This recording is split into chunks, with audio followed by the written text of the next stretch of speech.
Okay, let's dive right into this explainer. We're going to untangle the sudden, massive escalation of the US-Iran conflict. If you've been following the news, you already know the geopolitical landscape is shifting literally by the minute. So we're going to map out the exact sequence of events, strictly based on the source material, to figure out exactly what's driving this historic moment, from the intense combat operations to the diplomatic standoff and that critical naval blockade. To really grasp what's happening, we need to start right at the breaking point. Just listen to this direct quote from the president's recent emergency address. A short time ago, the United States military began major combat operations in Iran. Our objective is to defend the American people by eliminating imminent threats from the Iranian regime. Wow, that immediately plunges us into some incredibly high stakes, doesn't it? The rhetoric has officially shifted from diplomatic pressure straight into active military engagement. And what's absolutely staggering here is the sheer scale of the stated objectives. We aren't talking about a limited, targeted skirmish. According to the address, these military operations have 4 sweeping goals. First up, absolutely prevent Iran from obtaining a nuclear weapon.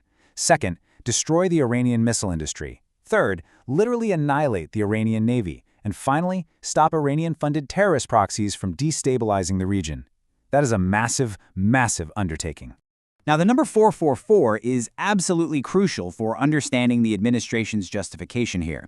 That's the exact number of days American hostages were held following the takeover of the U.S. Embassy in Tehran way back in 1979.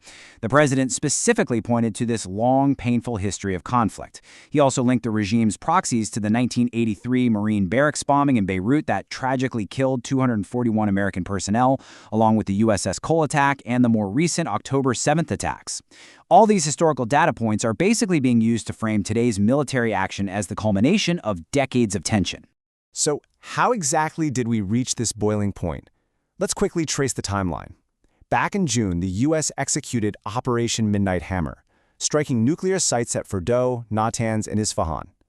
After those strikes, a Memorandum of Understanding, an MOU, was signed, which established a 60-day ceasefire. Well, as of today, that 60-day window has officially expired.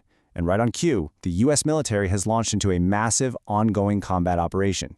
It's like a domino effect playing out right in front of us. Actually, wait a second.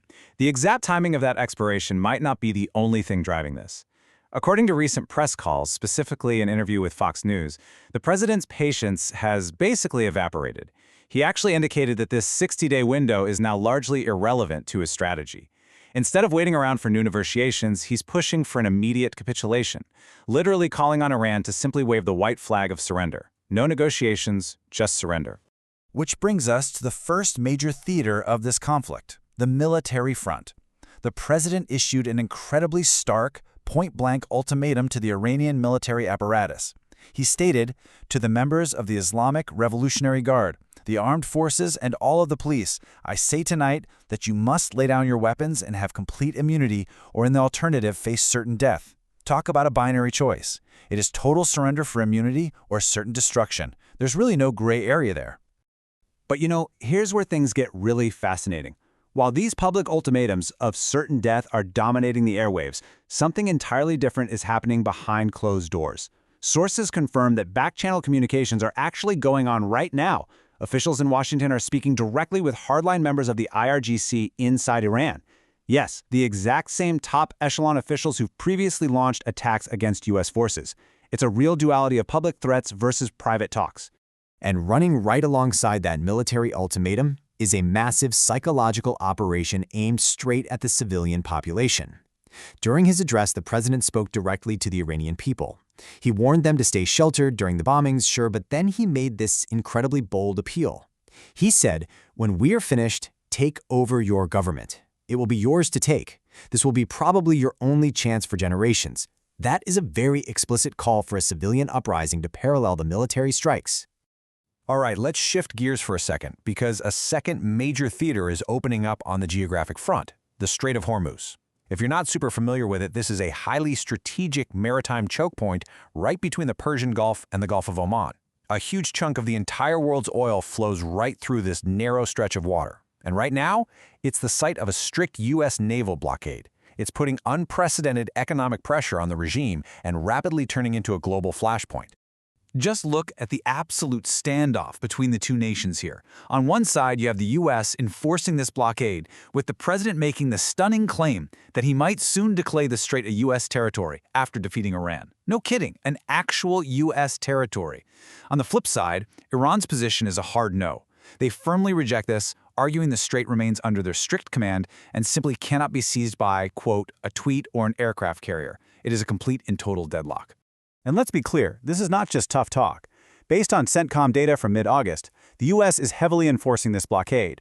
We're talking 59 commercial vessels actively directed, 3 vessels completely disabled, and 2 ships actually boarded for compliance checks. The U.S. is essentially claiming total control of the waterway, asserting that nobody gets through unless they say so, and they've got the USS Abraham Lincoln carrier group sitting right there to back it up. But hey, geopolitics is rarely just a two-player game, right? Enter a major diplomatic complication: Oman. Sources confirm that parallel negotiations are actually happening between Iran and Oman regarding the strait, since both obviously want commercial shipping lanes reopened. While we're asked about this back-channel diplomacy, the U.S. president issued a very direct and frankly severe warning, basically saying that if Oman interferes with the U.S. blockade, the military would bomb the shit out of them. Message received loud and clear. So what does Iran want? They've drawn their own line in the sand, stating unequivocally that the waterway stays closed to U.S. and allied vessels until their demands are met. And those demands tie perfectly back to that timeline we discussed earlier. They insist the U.S. must honor the expired June agreement, plus they want frozen Iranian assets released, those unprecedented treasury sanctions lifted, and a total end to the naval blockade. The whole shebang. Okay, taking a step back, what is the absolute bedrock issue driving all of this? If you distill every single military maneuver, the blockades, the diplomatic threats, it all boils down to one core thing. As the president emphatically stated, it has always been the policy of the United States that this terrorist regime can never have a nuclear weapon. I'll say it again. They can never have a nuclear weapon.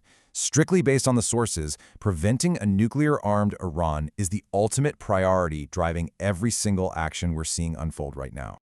All of this leaves us with one massive ultimate unknown. We've mapped out the expired ceasefires, the ongoing combat operations, the intense standoff at the Strait of Hormuz, and those certain death ultimatums. But the absolute wild card in all of this is the civilian population.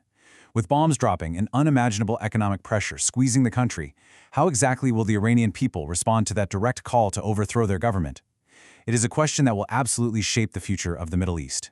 We will definitely be watching this closely, and you should be too.